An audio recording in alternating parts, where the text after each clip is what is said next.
Hello everyone, welcome to bookmark academy and I am your reasoning faculty. हमारा आज का topic है direction and distance based on angles and shadow.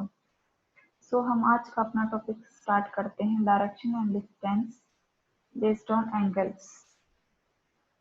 तो सबसे पहले हमारा समझना ये जरूरी है कि हमारी डायरेक्शन कौन कौन सी हैं। West, north and south.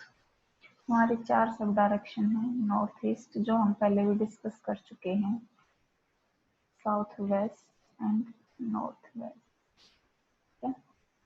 सो जो भी ये हमारी जो 4 डायरेक्शन है, east, west, north and south, ये जो है 90 डिग्री का एंगल्स बनाती हैं। ठीक है। और फिर जो एक मेन बात होती है इसमें बेस्ड ऑन एंगल्स वाले टॉपिक में, ये होती है कि जो पर्सन होता है या तो वो क्लॉकवाइज घूमता है या फिर एंटी क्लॉकवाइज। क्लॉकवाइज का मतलब होता है कि घड़ी की दिशा में, और एंटी क्लॉकवाइज का मतलब होता है घड़ी के विपरीत, उल्टी दिशा में। ठीक है। तो हम चलते हैं अपना आज का फर्स्ट क्वेश्चन करते हैं।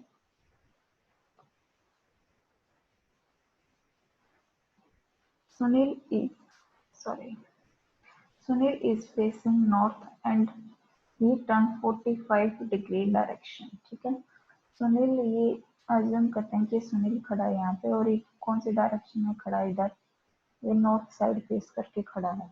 he turns 45 degree direction and फिर यहाँ से उसने क्या किया है, ये 45 डिग्री क्लॉकवाइज घूमता है। तो क्लॉकवाइज घूमेगा, तो मैंने आपको बताया था कि ये जो डायरेक्शन है 90 डिग्री का एंगल बनाती है। तो इसका जब हम हाफ करेंगे तो कहाँ पर आएगा? इधर।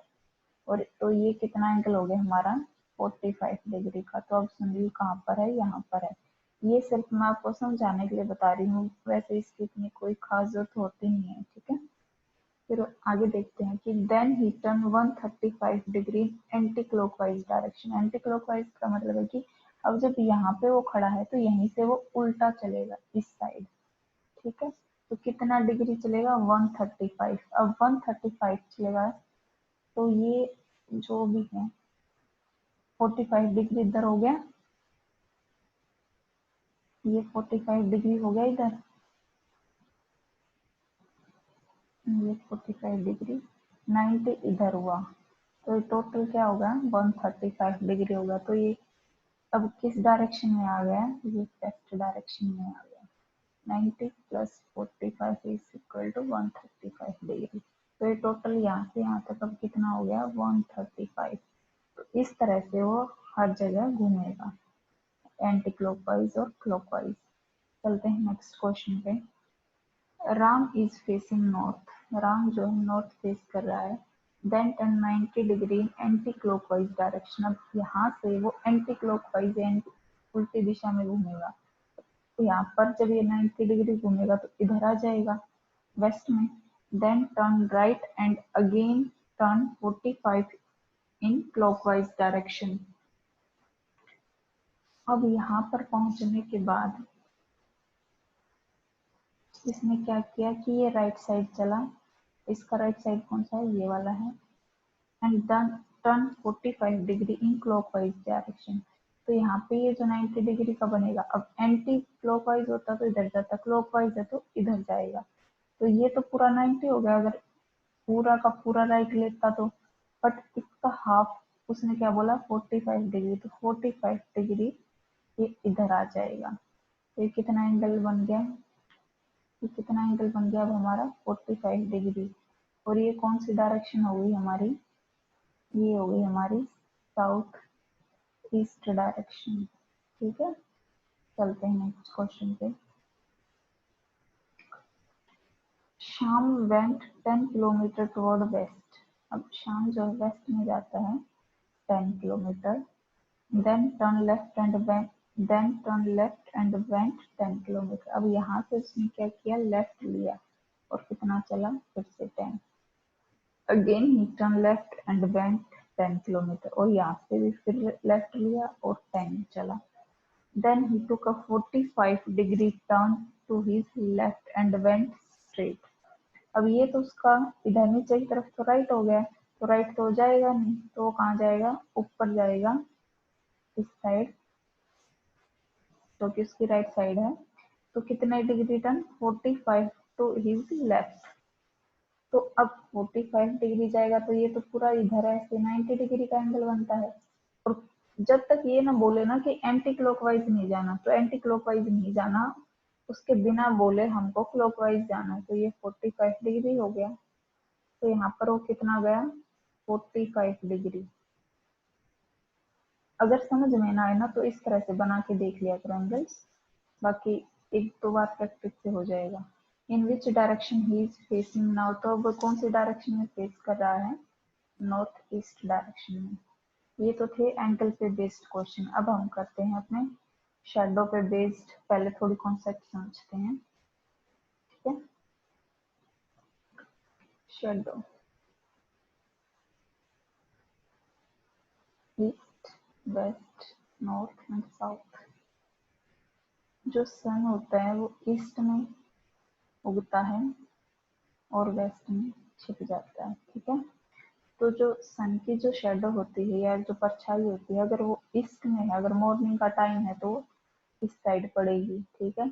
अगर इवनिंग का टाइम है तो फिर शेडो कहाँ पड़ेगी, इस साइड पड़ेगी, ठीक है। तो इसमें कुछ ज्यादा समझने के लिए ऐसा कुछ खास है नहीं, बस थोड़ी सी अंडरस्टैंडिंग चाहिए इसके लिए। और फिर जो क्वेश्चन होते हैं वो थोड़े इजी हो जाते हैं, क्योंकि पहले हम क्वेश्चन समझते हैं एक, उसके बाद डिसाइड करेंगे। So one evening Ram and Shyam are facing each other। Evening है तो सन कहाँ पर होगा हमारा, वेस्ट में। और सन वेस्ट में होगा तो जो शेडो है वो कहाँ होगी, इस साइड होगी। यानी कि सन हमारा यहाँ पर है ये, और तो शेडो कहाँ पड़ेगी, जो भी पर्सन होगा वो उसकी शेडो इस साइड पड़ेगी, ठीक है। Ram and Shyam facing each other, तो ये समझ लो कि ये राम है,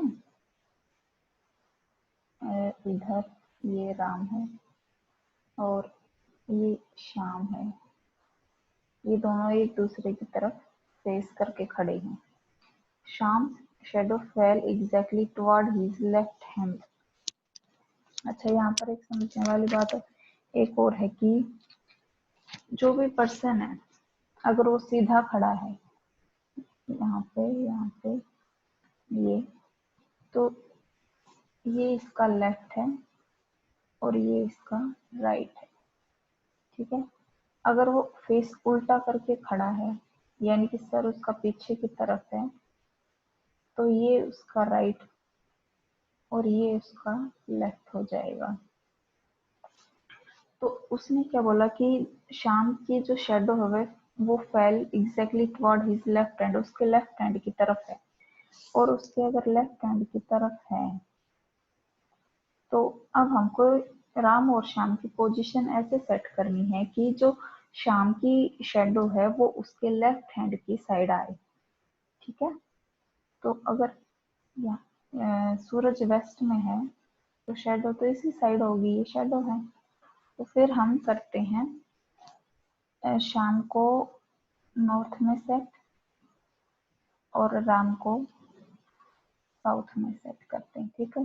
दोनों का फेस जो है एक दूसरे की साइड है, तो ये राम का लेफ्ट हो गया और ये सॉरी श्याम का राइट हो गया। ये राम का राइट और ये लेफ्ट। तो उसने शेडो कहाँ बोला है, लेफ्ट हैंड, तो ये लेफ्ट हो गया। तो which direction was Ram facing, तो राम ये ऊपर की तरफ देख रहा है, तो ये कौन सी डायरेक्शन है, ये नॉर्थ डायरेक्शन है। तो कौन सी डायरेक्शन फेस कर रहा है, नॉर्थ, ठीक है। आई थिंक क्लियर हो गया होगा।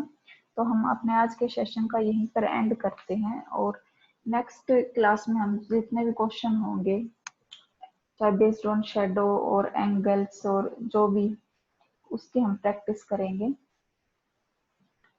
तो अगर आपको मेरी ये वीडियो पसंद आई तो इसको लाइक कीजिए, शेयर कीजिए, कमेंट कीजिए, और अगर कोई क्वेरी हो तो पूछिए।